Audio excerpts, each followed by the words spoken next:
going to talk about nuclear chemistry. So if you were out of class or you were having trouble with it, these are the notes that we took today in class.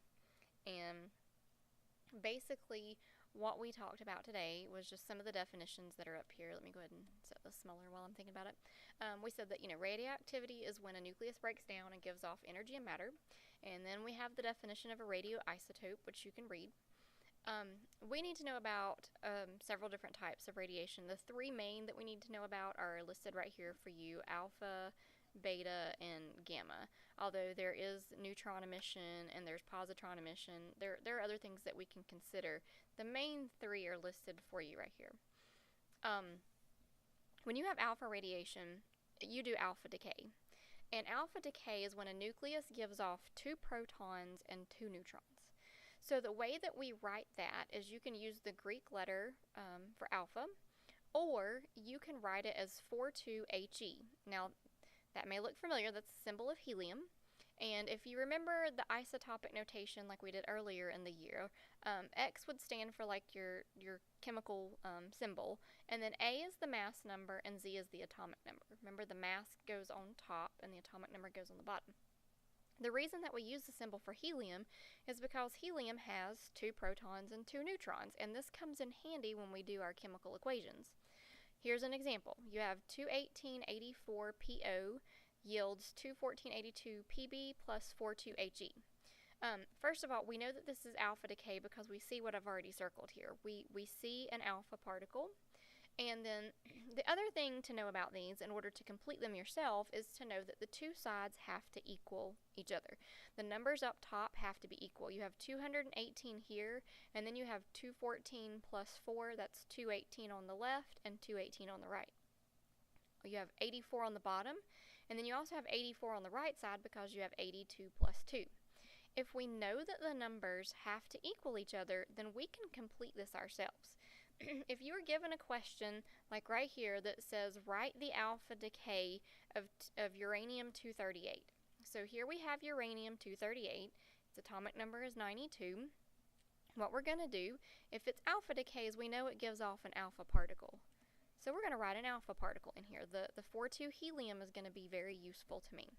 Then we need to figure out what's going to go right here. Something has to go here. We need to make 4 plus something equal 238. I think it's easier to just subtract across the top and kind of work it out like a little math problem, like 238 minus 4. I just do it in my head. That's 234. And then 92 minus 2 is going to be 90. Now, we need to figure out what element number 90 is, okay? Because that's how we're going to figure out what goes here. Remember that the atomic number, the number of protons, is what determines the identity of the element. Number 90 is thorium, so we're going to write the symbol TH right here, all right? So, very simply, this is how we're going to do alpha decay. Now, I'm going to go over a screen to look at beta decay. Beta decay is where the nucleus breaks down into, basically a neutron would be a better way to put it. A neutron breaks down into a proton and an electron. The proton stays in the nucleus and the electron is going to leave or be emitted. Now, the symbols for this are like the Greek symbol beta, or what's more useful is this right here, 0, negative 1e. We put 0 because it has no mass, and negative 1 because, well, it's the complete opposite of a proton in terms of charge. So here's an equation. You can see 21083 bismuth yields 21084 polonium plus an electron. Now look, the principle is still the same. The top and the bottom numbers are still equal on both sides. You have 210 right here. You have 210 plus 0, so that's 210 on both sides. You have 83 on the bottom. You have 84 plus negative 1, so that's 83 on the bottom.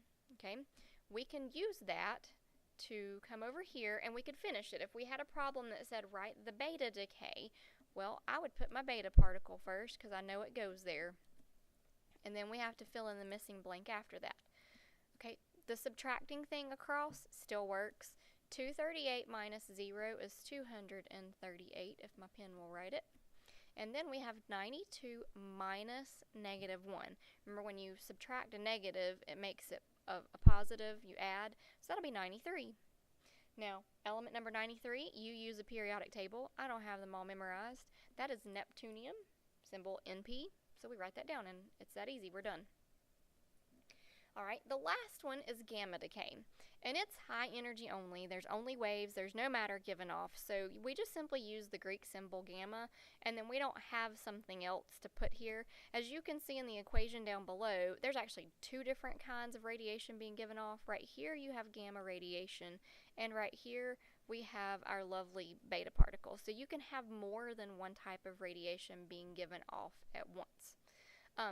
My point of this over here was just simply to show you excuse me, that some things can go through like a long series of decay before they reach their final product. This one is uranium-238. It undergoes alpha, then beta, then beta, then alpha, then alpha, and alpha, and alpha, alpha, beta, beta, and so on. Like it basically takes turns going through different types of decay before it reaches its end product. So you can have one thing do many successions of decay. The other thing that I have for you is neutron emission and positron emission. This right here is a neutron. 1, 0 over n. Same idea still applies. The tops have to equal and the bottoms have to equal. So if we were going to finish this particular equation for neutron emission, we need to subtract across again. 234 minus 1 is 233, and 90 minus 0 is 90. So that's actually going to keep it at thorium, so we'll put TH again. All right. Positron emission. A positron is literally the opposite of an electron. It has no mass, but it has a positive charge. So we write its symbol as 0 plus 1 and then a P. Now, same idea still applies. Tops need to equal, bottoms need to equal, so 234 minus 0 is 234. 90 minus 1 is going to be 89, and element number 89 belongs to actinium, so we put AC. Okay, so very simply, that's all we need to do the equations. So given any equation, you just simply do the math and make the top numbers and the bottom numbers equal on both sides.